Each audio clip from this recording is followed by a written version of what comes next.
Hey Meeple people, how's it going? Today at Meeple's on the Ground, we are at Gen Con 2022 and we're over at the Weird Giraffe Games booth and we are looking at Studies in Sorcery. This is an interesting looking one and I just want to go ahead and learn more about it, so let's get into it. Alright, so Studies in Sorcery is a game where you are a master's student at a sorcery university in your final semester trying to finish your thesis. You will do this by completing projects for different classes, trying to earn credits, which are your victory points, and if you earn the most credits, you're the valedictorian, which means that you win.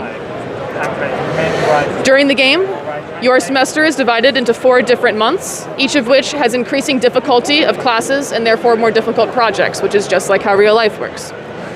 During each month, you have 4 weeks, and each week has a different number of phases of gameplay.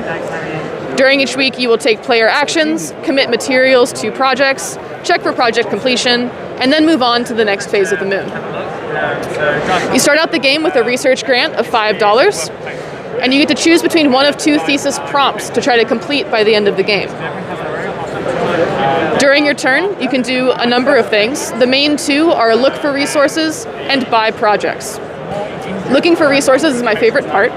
You're a grad student, you don't have any money, so you're going to be robbing graves to find the materials that you need to make your spells and potions. So you will privately look at the first of these grave piles and see the materials that you could possibly gain if you were to take this pile for your own. If we're working on this project, we see that we need a lot of bones, and there is a bone in this pile, so maybe it would make sense for us to take this and put it into our hand. But if we're not working on a project that needs bones, these won't be worth that much on the resale market, so we might want to pass this up and press our luck with the next pile. If we choose to do that, we'll make it more valuable for future players by adding a card to the top. We'll then move on to the next pile, and maybe this is worth enough that it's worth it for us to stop our search there and take that pile into our hand. Let's say that that's the case. The other thing you can do on your turn is buy projects. You will do that using your research grant money, and by trading in materials that you don't think that you will use. You can trade in that amount of money to get up to that amount's worth of projects from the project market. There's no penalty for not finishing them or for having too many. You might just be wasting some resources. The next phase is committing materials to projects. You can commit up to 2 materials during any given week, and you will do that by, let's say we have this project, we will just tuck the material up under the side, like this, to show that we've dedicated this mushroom to our confusing concoction. Next, we'll check for project completion.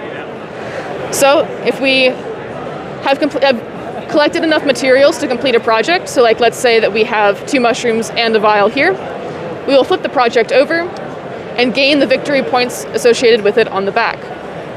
Additionally, each project has conditions for project completion that help you build a little engine for the rest of the game.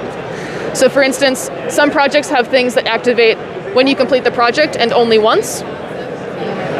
Some of them have player actions that they'll give you, so instead of buying or digging, you could then activate that power later on. And some of them have things that are more passive. So for instance, the crawling claw, if you complete the project, you can later uncomplete it in order to complete a different project.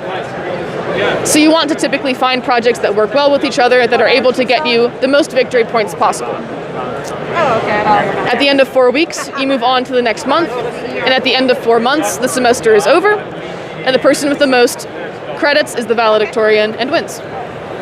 Oh, my favorite part of the game is that robbing graves has consequences.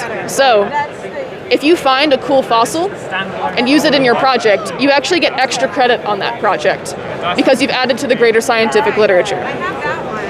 If you rob some random guy's grave and use his bones in your project, it's a little more morally dubious, so you actually get a demerit on that project. And that is Studies in Sorcery. Well, thank you for your time. Again, Studies in Sorcery in Weird Giraffe Games' booth at Gen Con 2022. All right, again, thank you for your time. We're going to keep going look around Gen Con, and we'll talk to y'all later. That sounds great. Thanks.